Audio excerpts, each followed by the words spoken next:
when should we have our first ECG done? For anyone who is a young guy, when should he have a first screening ECG done? Even if he is not having any cardiac pain or any symptoms, should we get a baseline ECG done?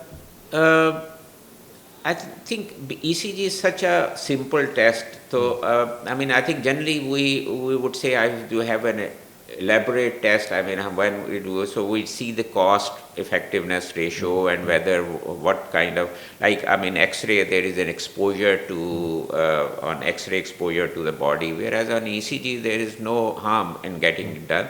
So, if there is some indication even in the children, we can have an ECG done even in the children, like if they have palpitation or feeling of heartbeat, or if their heartbeat is too fast or too slow. So first thing is actually examine a patient. Doctor should examine a patient. If they find an abnormality in the pulse, too fast, too slow, irregular, should get an ECG done.